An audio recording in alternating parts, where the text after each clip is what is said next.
দেখতে লাল, অসাধারণ তাই না? আর খেতে অসম্ভব ঝাল। এটা কি এমন খাবার যেটা কাছে পেলে ঢাকায়রা 2 থেকে 3 প্লেট ভাত খেয়ে ফেলে। তো চলুন আজকে আপনাদের সাথে শেয়ার করব এই রান্নার রেসিপিটা। এটা যা রান্না করতে আমার যা যা লাগে A to Z recipe share করব। আশা করব ভিডিওটা সবাই দেখবেন।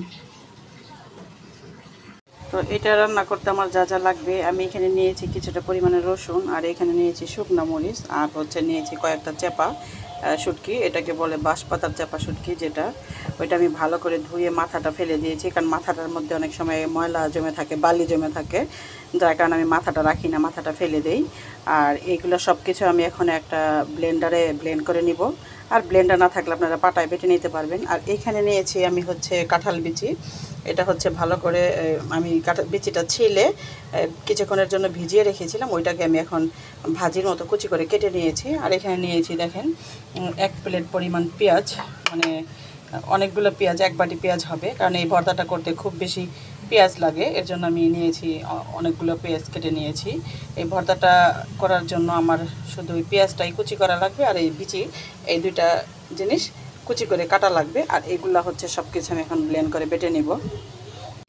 চুলায় আমি এখন একটা হাঁড়ি বসিয়ে দিয়েছি, এটা গরম হয়েছে। এখন আমি দিয়ে দিব পর্যাপ্ত মতো তেল। এটা এই রান্নাটা করতে খুব বেশি তেল লাগে, এর জন্য আমি একটু বেশি দিলাম তেলটা। তারপর দিয়ে দিব হচ্ছে কেটে রাখা পেঁয়াজ।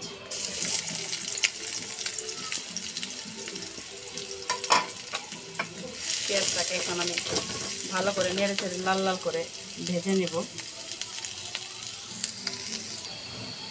তো এইখানে আমার পেঁয়াজটা দেখেন লাল করে ভেজে নেওয়া হয়ে গেছে, পেঁয়াজটা অনেকটাই কমে গেছে। আমি এখন এখানে দিয়ে দিব পরিমাণ মতো লবণ।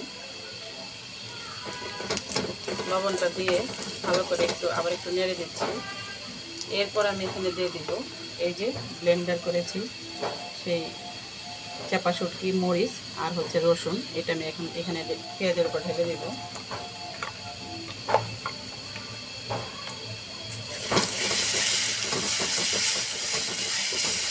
এটাকে কিছুক্ষণ নেড়ে চেড়ে তারপরে আমি এখানে ব্লেন্ডারের মগটা ধুয়ে তারপরে দিয়ে দেবো এখানে সামান্য পরিমাণ পানি। কিন্তু খুব বেশি পানি দেওয়া লাগবে না, এটা অল্প পানি দিয়ে হয়ে যায়।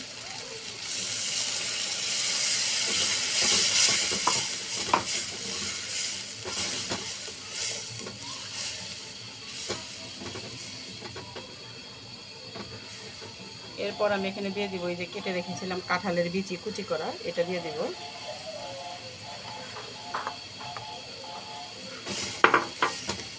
এরপর আমি এটাকে ভালো করে নেড়ে চেড়ে মিশিয়ে নিব। আর একটু পানি লাগবে।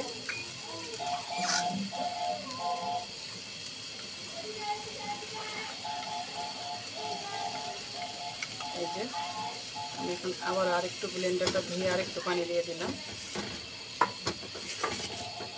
এটাকে ঢাকা যাবে না, এটা বারে নেড়ে দিতে হবে, তা না হলে নিচ দিয়ে লেগে যাবে। আর এটা যতক্ষণ না পর্যন্ত তেল উঠে আসবে ততক্ষণ পর্যন্ত এটা রেডি হবে না। তেল উঠে আসলে এটা আমার রেডি হয়ে যাবে। তো আমি একটু পর এটাকে বারবার নেড়ে দিব। দেখুন এই পর্যায়ে এসে আমার এই রান্না থেকে তেল উঠে আসছে। এইটাকে মানে এখন আর ছাড়া যাবে না, বারে ঘন ঘন নেড়ে দিতে হবে, তাহলে এটা নিচ দিয়ে লেগে যাবে। আর অলরেডি তেল ওঠা শুরু হয়ে গেছে। তো এটা আমি একটু ভাজা ভাজা করে নামিয়ে নিব, প্রায় রান্না শেষের দিকে।